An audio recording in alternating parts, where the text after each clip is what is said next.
영상을 시청 및 청취해주신 모든 분들 안녕하십니까? 오늘은 여러분이 보이시는 것처럼 복음이 울다라는 책을 읽고 나서 느끼고 생각한 점들을 나누어 보도록 하겠습니다. 이 책의 저자는 레디컬이라는 책을 저도 채널에서 다루고 서평을 한 적이 있었는데, 그 책의 저자인 데이빗 프라트 목사님이 히말라야 산맥으로 단기 선교를 다녀온 일종의 선교 여행 기록입니다. 한국어로 번역은 제목이 복음이 울다로 나와 있는데, 영어는 Something needs to change. 어떤 것이 바뀌어야만 한다라는 뜻이죠. 전 영어로 된 제목을 그냥 직역으로 옮긴 게 더 낫지 않았을까 싶습니다. 복음이 울다 그럼 너무 추상적이라는 느낌이 들죠. 이 책에서의 내용, 그리고 어떤 대목들은 제가 직접 읽어드리도록 하려고 합니다.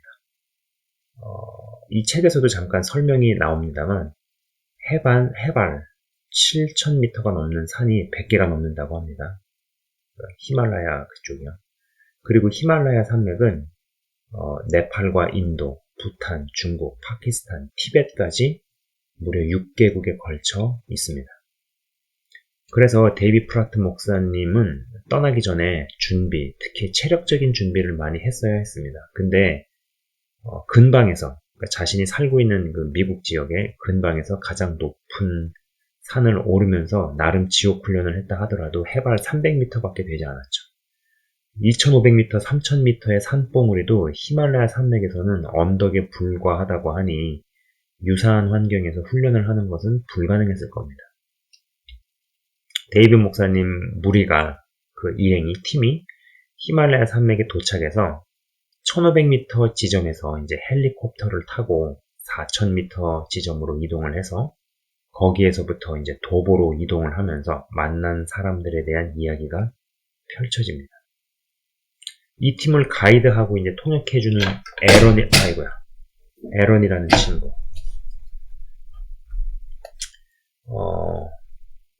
가이드와 가이드하고 통역을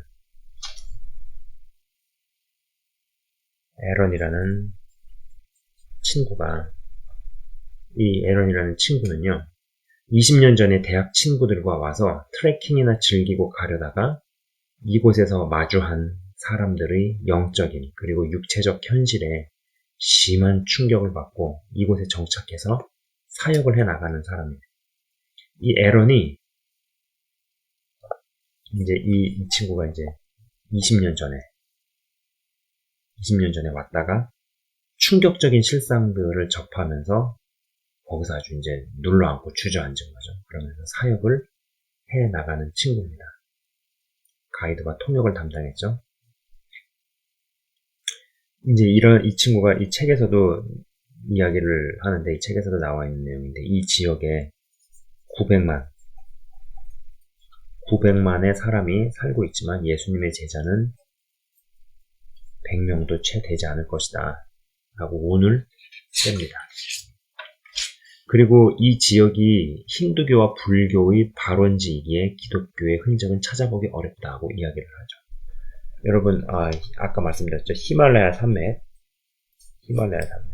그리고 이제 여기가 6개국이 다 연결되고 이어져 있다라는 것입니다. 인도, 부탄, 중국, 파키스탄, 티벳. 그렇죠? 딱 이 이야기를 들어봐도 쉽지 않은 곳들이죠. 네팔, 인도, 부탄, 파키스탄, 그 다음에 티벳. 그리고 이제 요 지역들이 불교와 힌두교의 진원지다, 생긴 곳이다 라는 것이죠. 얼마나 영적으로 힘들고 어려운 곳일까 라는 생각이죠. 자, 4000m에서부터 목사님과 팀원들이 걷기 시작하면서 눈이 하나 없어서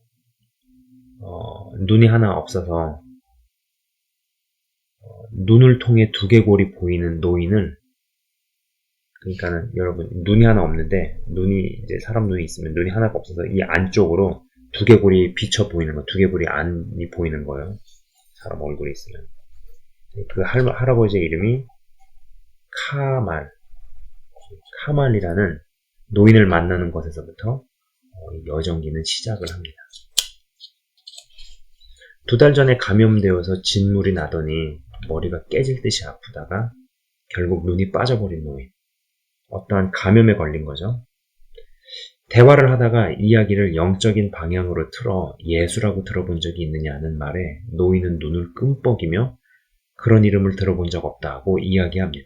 예수님에 대한 이야기를 시작하니 2000년 전에 살았던 인물이 나와 무슨 상관인가 라는 표정으로 듣다가 그런 건 모르겠고 눈이나 고쳤으면 좋겠다고 말하기에 팀원들은 그를 위해 기도해 줍니다.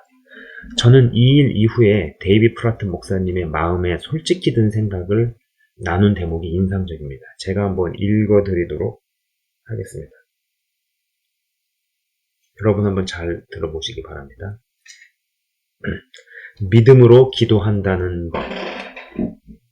하지만 기도가 무의미하게 느껴졌다. 적어도 당시 내 기분은 그랬다. 물론 그래서는 안 된다는 걸 잘 알았다. 분명 기도는 중요하다. 카마를 위해 온 힘으로 하나님께 부르짖는 것보다 더 귀한 일이 또 있을까? 하지만 딱 거기까지라는 생각이 들었다. 아멘이라고 말하면서도 속으로는 혼란스럽게 짝이 없었다. 과연 우리의 기도로 카말의 삶이 크게 달라질까 하는 의구심을 떨쳐낼 수가 없었다. 분명 기도가 옳은 일이라고 생각했지만 나는 하나님이 그 자리에서 카말을 기적적으로 고쳐주실 수 있다는 믿음으로 기도하고 있지 않았다. 솔직히 앞으로도 카말의 상황이 변할 가능성은 희박해 보였다. 응답을 믿지도 않으면서 누군가를 위해 기도할 때의 공허함은 이루 말할 수가 없다. 물론 기도는 절대 무의미하지 않다. 나는 항상 기도의 능력을 외치는 설교자다. 그런데 왜 내 마음 깊은 곳에 이런 의심이 도사린 것일까? 나의 공허한 믿음에 낙심한 이 순간 에런의 전혀 다른 모습이 내 영혼을 일으켜 세웠다. 카말과 헤어지고 나서 에런은 산 아래에 세운 병원에 관한 이야기를 했다. 그곳에서 카말이 치료도 받고 복음도 더 듣게 될 거라고 했다. 에런에게서 나는 기도한 대로 믿는 사람의 모습을 보았다. 에런은 하나님이 카말을 얼마든지 고치실 수 있다고 확실히 믿고서 기도했다. 에런은 자신의 기도가 응답되기 위한 수단으로 자신을 온전히 내어드릴 만큼 하나님을 온전히 신뢰했다. 나도 그런 믿음으로 기도하고 싶었다. 그런 믿음으로 기도하라고 말만 하는 사람이 아니라 실제로 그런 믿음을 갖고 싶었다. 자, 여러분은 어떠한 생각이 드시나요? 특히 우리의 기도로 카말의 삶이 크게 달라질까 하는 의구심이 비단 이들만의 문제는 아니겠죠. 그리고 응답을 믿지도 않으면서 누군가를 위해 기도할 때의 공허함이라는 대목도 있습니다. 왜 내 마음 깊은 곳에 이런 의심이 도사린 것일까? 라고 데이빗 목사님이 고백을 합니다. 사실 어쩔 수 없이 기도하면서 의심과 의구심이 떠나지 않을 때가 있는데 그것은 외부 환경이 너무 척박하다는 생각이 들면 그런 것 같습니다. 이 대목을 또 읽어드리도록 하겠습니다. 절박한 필요들. 카말의 마을에서 벗어나자 길은 눈에 띄게 좁아졌다. 이제 우리는 평야에서 벗어나 산비탈을 따라 걷기 시작했다. 왼쪽으로 고개를 돌리면 깎아지른 협곡이 내려다 보여 정신이 아득해졌다. 한 발만 잘못 내딛어도 천길 낭떠러지로 떨어져 뼈도 못 추릴 듯했다. 이런 산의 이런 길에서는 두 사람이 나란히 걸을 수 없다. 자신의 발걸음에만 집중하며 한 줄로 걸으면 다른 사람과의 의미 있는 대화는 불가능하다. 그래서 나는 나만의 깊은 상념에 빠져들었다. 이전 마을에서 본 것과 우리가 떠날 때 에런이 한 말을 곰곰이 곱씹다 보니 절박한 영적, 육체적 필요가 바로 이런 상황을 두고 하는 말이라는 생각이 들었다. 육체적으로 카말은 아무런 도움도 받지 못한 채 죽음에 다가서고 있었다. 영적으로는 20분 전까지만 해도 자신을 죄와 죽음에서 구해주실 수 있는 유일한 분의 이름조차 들어본 적이 없었다. 문득 머릿속에 이러한 물음이 떠올랐다. 육체적인 필요와 영적인 필요가 둘 다 똑같이 절박한가? 카말에게 가장 시급한 필요는 무엇인가? 카말에게 가장 시급한 것은 의료적인 도움이라는 주장이 가능하다. 지금 그에게 가장 필요한 것은 예수님에 관한 이야기가 아니라 의사의 도움이라고 말할 수도 있다. 하지만 예수님에 관해 듣는 것이 그에게 가장 절박한 필요라는 주장도 가능하다. 교회의 사명은 육체적 필요를 채워주는 것이 아니라 제자를 삼는 것이지 않은가? 그 순간 그 길 위에서 내게는 둘 다 가장 절박해 보였다. 둘 중 하나도 무시할 수 없다. 둘 중 하나라도 무시하면 그 방면에서 우리는 눈이 먼 자들이 된다.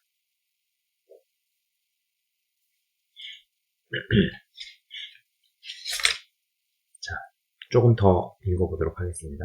구체적으로 움직이는 사람. 길은 산등성이에서 멀어지면서 점점 넓어졌다. 어느새 두 사람이 나란히 걷기가 훨씬 편해졌다. 길을 멈춰서 반대편에서 오는 사람과 대화를 나누기도 한결 수월해졌다. 바로 그때 에런은 한 살배기 아들을 업고 오는 한 남자를 발견했다. 두 사람은 서로를 보자마자 환하게 웃으며 다정하게 서로를 안았다. 에런은 우리를 멈춰 세우고 그 남자를 소개했다. 이분은 시잔입니다. 아기는 아미르이고요. 우리 모두는 현지 인사법을 배웠기 때문에 미소를 머금고 고개를 살짝 숙이면서 현지어로 인사를 건넸다. 시잔과 아미르는 저쪽 길로 쭉 가면 나오는 마을에서 삽니다. 에런이 왼편 산등성이를 가리키며 말했다. 지금으로부터 1년이 좀 안 되었을 겁니다. 아미르가 태어난 직후에 저 마을에서 콜레라가 발생했어요. 콜레라에 관해 얼마나 아시는지 모르겠지만 박테리아에 오염된 음식이나 물을 먹으면 걸리는 무시무시한 병입니다. 순간 에런이 처음에 끓인 차나 정수된 물만 마시라고 했던 말이 기억났다. 오염된 음식이나 물을 먹으면 심한 설사와 탈수증에 시달리지요. 물론 적절한 치료만 하면 콜레라는 쉽게 잡히는 병입니다. 수액과 항생제를 병행하면 99%는 좋아집니다. 하지만 치료하지 않으면 어른이든 아이든 며칠, 심지어 몇 시간 만에 목숨을 잃을 수도 있는 무서운 병이에요. 에런은 시잔과 아미르를 지그시 바라보며 깊은 숨을 내쉬더니 이내 말을 이어갔다. 시잔의 마을에 바로 이런 무시무시한 병이 돌았습니다. 위생이 엉망이고 더러운 물을 그대로 마시다 보니 너도 나도 콜레라에 전염되었죠. 콜레라가 마치 산불처럼 삽시간에 퍼져나갔답니다. 불과 몇 시간 만에 남녀노소 모두 알았는데 약이 없어서 이틀 만에 60명이나 되는 사람들이 목숨을 잃었습니다. 이틀 만에 당신의 가족까지 포함해서 늘 보고 지내던 이웃 사람들 60명이 죽는다고 상상해보라. 우리는 놀라 입을 다물 줄 몰랐다. 거의 모든 가정이 전염되었지요. 아미르의 형과 누나도 그때 목숨을 잃었어요. 비극은 거기서 끝이 아니었다. 이런 일이 있은 후 시잔의 부인은 깊은 우울증에 빠져들었습니다. 두 자녀에다 수많은 친구와 친척을 잃은 슬픔을 견딜 수 없었던 그녀는 어느 날 줄을 구해 나무에 목을 매달았어요. 에런이 영어로 우리에게 이 이야기를 해주는 동안 우리는 시잔을 쳐다보았다. 시잔은 영어를 알아듣지 못해 에런에게 신경을 쓰지 않고 품에 안은 아들의 얼굴만 뚫어져라 쳐다보고 있었다. 1년 전만 해도 아내와 토끼 같은 새 자녀의 웃음소리가 끊이지 않던 단란한 가정의 가장이었던 시잔. 이제는 갓난아기와 단 둘뿐이었다. 아내를 떠나보내고 나서 시잔은 마을 아낙네들에게 젖동량을 해가며 아기를 키웠습니다. 삶이 송두리째에 흔들린 이 부자를 보며 그 사연을 듣다가 예멘에서 72만 5천 명의 콜레라 환자가 발생했다는 기사를 본 기억이 났다. 세계보건기구는 이것을 세계 최악의 콜레라 발발로 명명했다. 이 부자를 보노라니 이런 발병 사례가 그냥 숫자가 아니라는 사실이 실감이 갔다. 그들도 시잔과 아미르 같은 사람들이다. 그들도 어린아들이요, 아버지이며 어머니요, 딸이며 할아버지요, 할머니다. 얼마든지 예방하고 치료할 수 있는 질병으로 죽어가는 수많은 이들. 이보다 더 절박한 상황이 또 있을까? 읽어드린 대목 중에 육체적인 필요와 영적인 필요가 둘 다 똑같이 절박한가?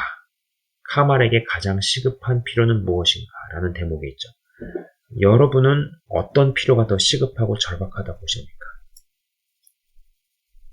육체적 필요, 그 다음에 영적 필요. 물론 정답은 영적 필요가 가장 시급하다입니다만 이게 현장에 가보면 영적 필요만 채우려고 해서는 복음 전파가 먹히지도 되지도 않겠구나라는 생각을 하게끔 만드는 현실이 있죠. 미전도 종족 선교가 각종 NGO라든지 아니면 구호단체, 많이 있습니다. NGO라든지 구호단체. 그리고 유엔과 같이 들어가게 되는 것은 그리 이상한 일도 아니죠. 그리고 또 한편으로는 육적인 필요도 못 채워주면서 영적인 필요는 제대로 채워줄까 싶은 생각도 듭니다만, 영적인 일을 하러 가서 육적인 일만, 구제와 구호 물자만 나눠주기만 하고 건물 관리와 운영만 하고 오게 된다면 그것처럼 또 허탈하고 허무한 일이 있을까 싶습니다. 그리고 마을에 콜레라가 창궐해서 깊은 우울증에 빠져 자살을 한 시잔의 아내 케이스는 예전에 제가 어떤 분에게 메일로 받은 사연 중에 밖에 다녀와 보니 남편이 목을 메고 죽었다고 이야기하셨던 분이 떠올랐습니다. 아무런 할 말이 떠오르질 않았고, 오히려 무슨 말을 위로랍시고 한다는 것 자체가 위선 같은 생각이 들었죠. 그때 당시에 정말 그랬습니다. 답변을 어떻게 써 보내드렸는지 기억이 나질 않네요. 문득 그분께서는 그 충격적 사건 이후에 신앙생활을 어떻게 영위해 나가시는지 궁금해집니다. 자, 이 대목도 읽어드리도록 하겠습니다. 헛간에 갇힌 아이.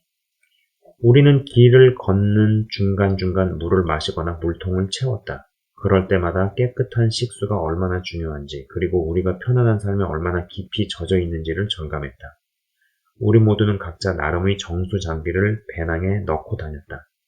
크리스와 시그스는 부대를 꺼내 물을 채운 다음 부대 끄트머리에 달린 특수한 필터를 돌렸다. 그런 다음 부대를 눌러 필터를 통해 물병에 물을 채웠다. 내 필터는 아예 물통에 내장되어 있었다. 그래서 그냥 물통을 강에 넣고 물을 채운 다음 뚜껑을 닫고 마시면 필터가 달린 입구를 통해 깨끗한 물이 나왔다. 이렇게 하면 모든 종류의 박테리아를 거를 수 있었다. 시잔의 마을에 이런 간단한 필터만 있었다면 시잔의 세 가족을 비롯해 60명의 주민이 목숨을 잃지 않았을 것이다. 우리는 탈수 상태가 되지 않도록 틈틈이 물을 몸에 채워 넣었다. 한편 이렇게 높은 고도에서 길을 걸으면 몇 시간 전에 먹은 작은 달걀과 빵 하나로 얻은 칼로리쯤이야 금세 타버린다. 거의 점심때가 되자 식사와 휴식이 간절해졌다. 다음 마을에 들어서자 이번에도 찻집이 보였다. 우리는 밖에 짐을 내려놓고 따뜻한 온기와 물, 음식으로 몸을 녹이기 위해 서둘러 안으로 들어갔다.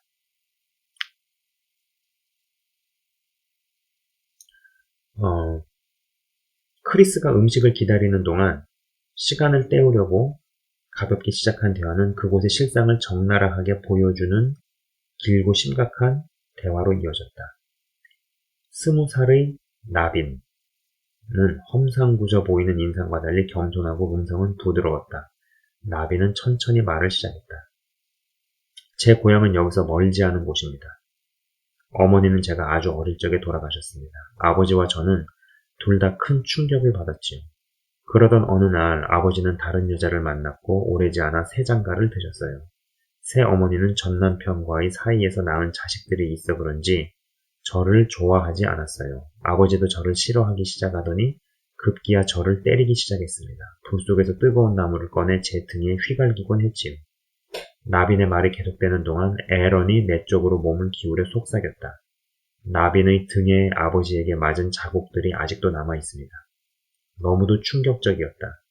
나빈이 그런 어린 시절을 보내고 그의 해진 셔츠 안에 그런 상처가 숨겨져 있을 줄은 상상도 못했다. 하루는 더 이상 참지 못하겠더라고요. 결국 집을 뛰쳐나와 산으로 들어갔습니다. 그때가 몇 살이었어요? 내가 물었다. 7살 때쯤이었습니다. 내 눈이 동그래졌다. 내 아들 중 한 명이 7살에 산으로 도망쳐 홀로 두려움에 떠는 모습을 상상하려고 애를 써봤다. 산속의 지독한 추위와 맹수보다도 아버지를 더 두려워하는 자식이라니. 며칠 동안은 괜찮았는데 결국 아버지에게 붙잡히고 말았습니다.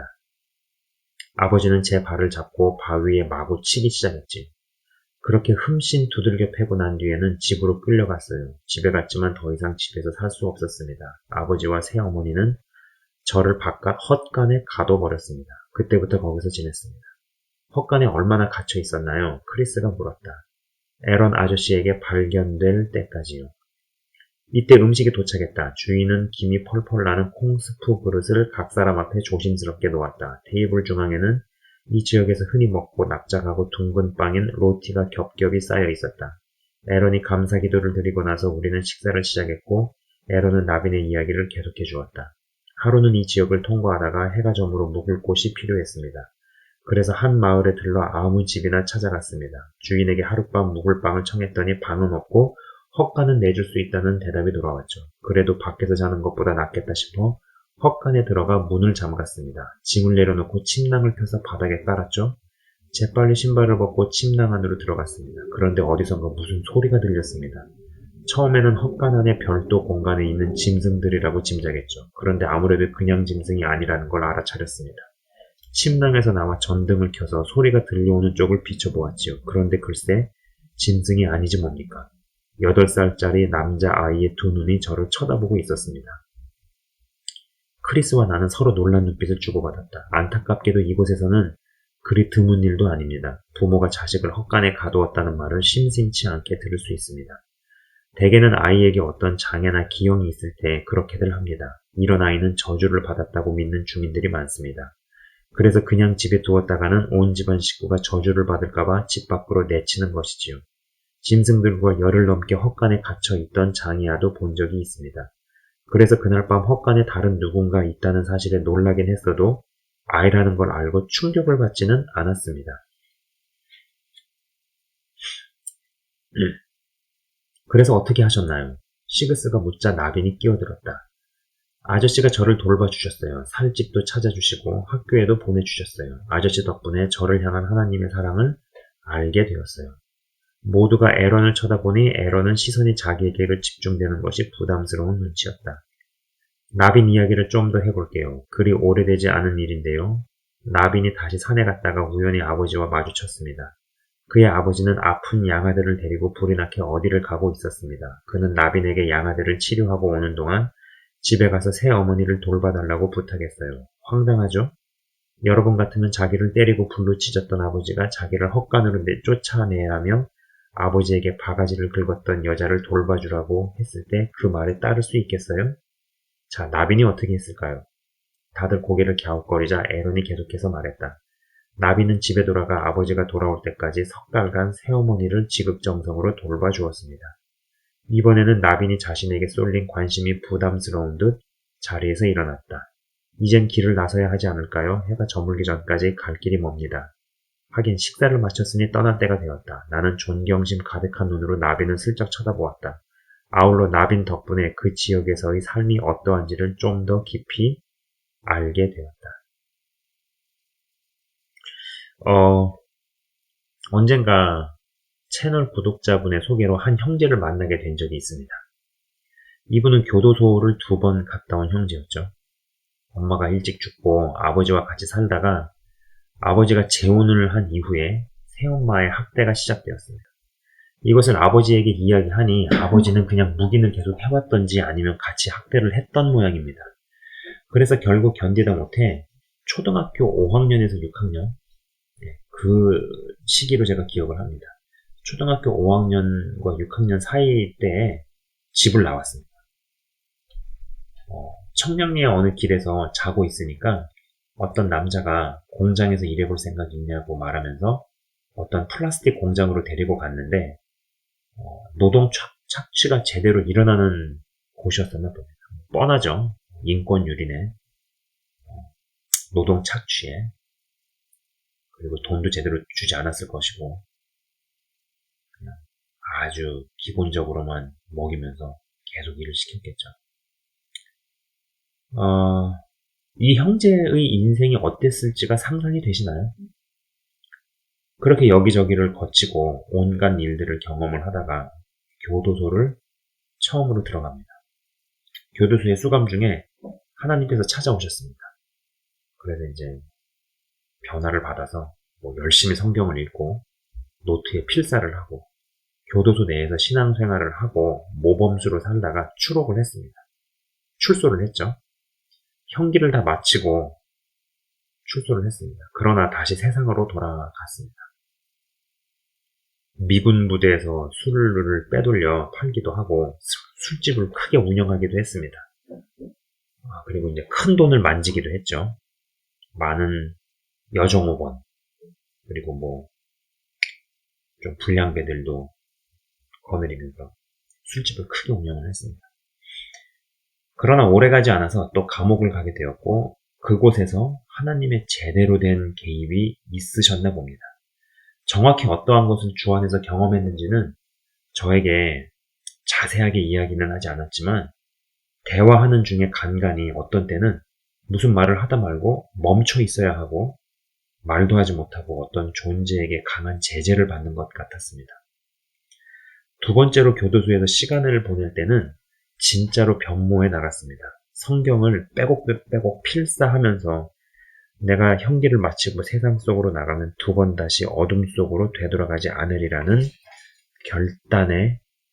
결단을 하고 하나님에게도 진짜 뿌리를 내려가고 있었습니다. 헌데 마귀가 이것을 그냥 보고 있지 않았던지 같은 방 안에서 흉악한 놈들이 이 형제를 괴롭히기 시작했습니다.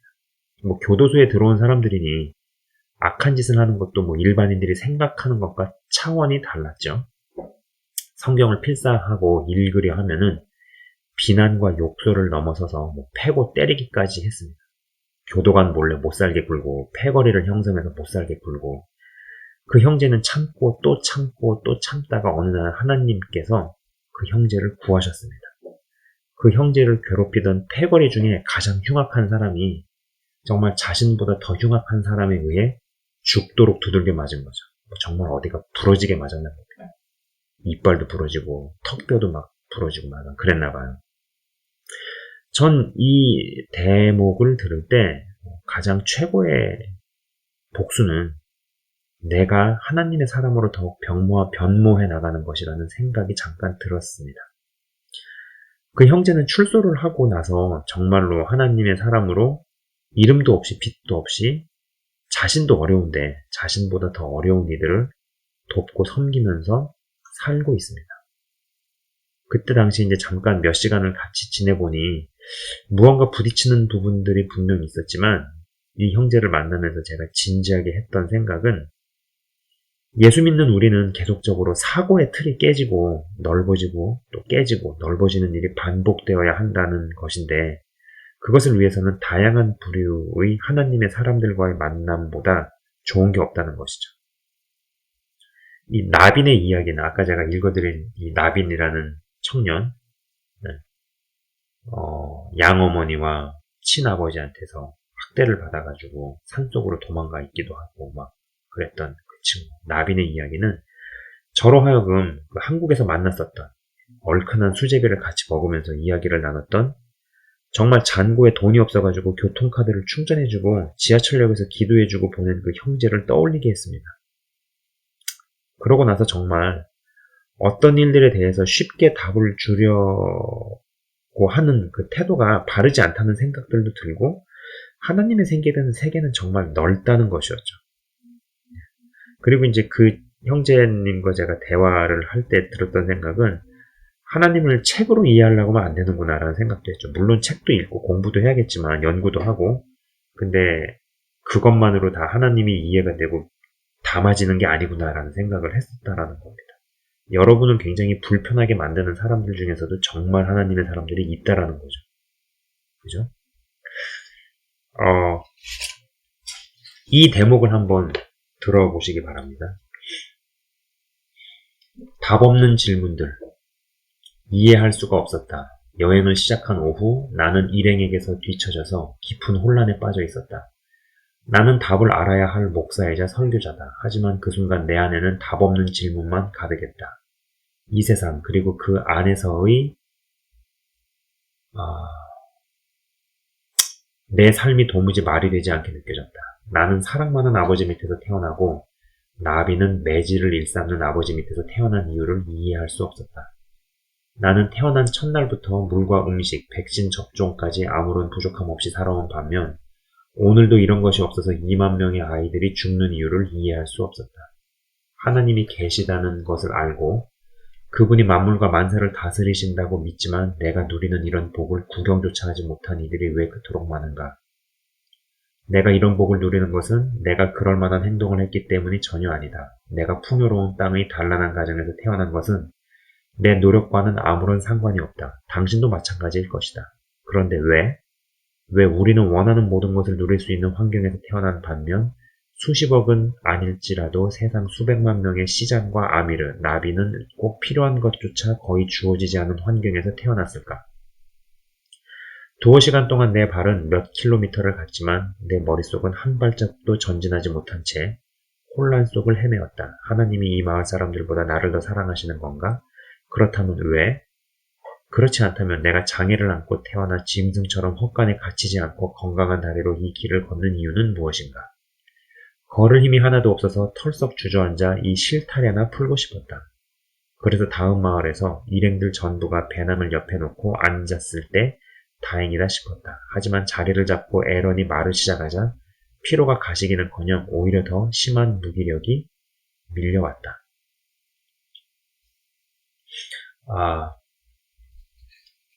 여러분은 어떤 생각이 드십니까? 참 이게 복잡한 생각이고 질문이죠. 그러나 이러한 질문을 해본다라는 것 자체가 굉장히 필요하다라는 생각입니다. 그리고 이러한 것은 그러한 환경을 직접 가보고 또 그런 환경 가운데 사는 사람들을 만나봐야지 이런 생각들을 해볼 수 있고 어떤 성숙함을 가질 수 있는 어떤 계기가 된다라는 것이죠. 일단 이 책을 읽고 제가 든 생각들 그리고 이제 책의 대목들을 읽어드리는 영상들을 2편 정도 더 제작을 하려고 합니다. 일단 오늘 첫 시간은 여기까지 제가 하도록 하겠습니다. 지금까지 시청 및 청취해 주셔서 대단히 감사합니다.